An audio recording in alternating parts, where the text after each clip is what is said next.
Hey, how's it going, everyone? Welcome back to another one of my videos. Today I'm reviewing some Autosaver 8.8 tow mirrors on my 2014 Ram 1500. Let's see what's in the box. Alright, so in the box, you can see it comes with everything needed to install. It's got your 3 mounting bolts, your wires. It does come with the mirrors, the heated mirrors. And this does have the puddle light and turn signal light. There's the turn signal. The thing I'm gonna have to get changed on mine is I'm gonna have to get the factory computer flushed because it didn't come with turn signal lights on the mirrors, but that should be an easy fix once I run the wires and all. So let's get these installed. Let me show you what's currently on it.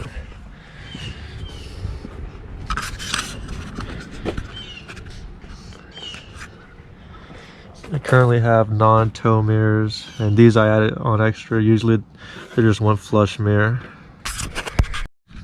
Alright, so first thing you have to do is remove this panel off right here, which I don't have any trim tools, so I just use my fingers and pull. It's only 2 tabs that go right here. And then after that you'll have 1, 2, and 3 bolts to take off. They're 10 millimeters, so don't lose that. And then some have a special bracket that goes here down, which you have to take the whole door panel off of. Mine doesn't have that, luckily, but I will have to take it off anyway for this wire. And to remove your door panel, you're going to need a T20 Torx head bit, and these just come out, and then there's a pop, kind of like a spread lock deal. And then here for the door handle, you're going to need to pop this off with a screwdriver or a small razor, and then use a Phillips head screwdriver.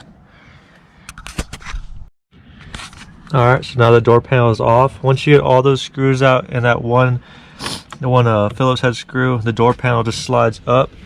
I'm just letting my dangle on the hook on the wire. You can take the connectors off, but it's such a light door panel, it's not going to cause any problems. Alright, next up you take off these 3 nuts, and the washers are connected, so don't worry about dropping those. And then you run this wire down all the way to here, and you're going to pull it out, disconnect it right there. You're going to cut this or unravel this black tape, and then have another person hold that while you take this last one off and pull it out. Alright, next up for the new mirror, you're going to need to cut this piece off of the very top edge, or else you're going to hit the body panel. And all I used for this was a little hacksaw, and I got it done in less than a minute. So after that, you can go ahead and reinstall this. You can even put the old rubber grommet off your old mirror back on here. And then you have to connect these 2 wires and then the same 3 bolts. So let's get to it.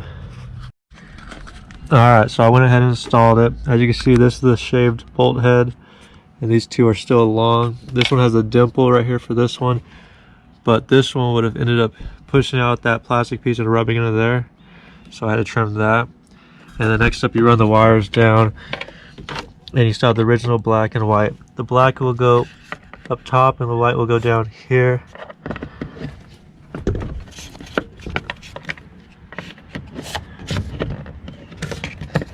Just like that until you hear it snap, and then they're both in.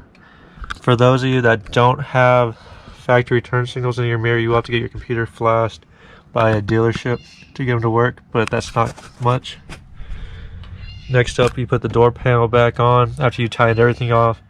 You do need to tape this back to here so it doesn't rub and get cut, but that's it. And now that you're done, you'll have a finished install.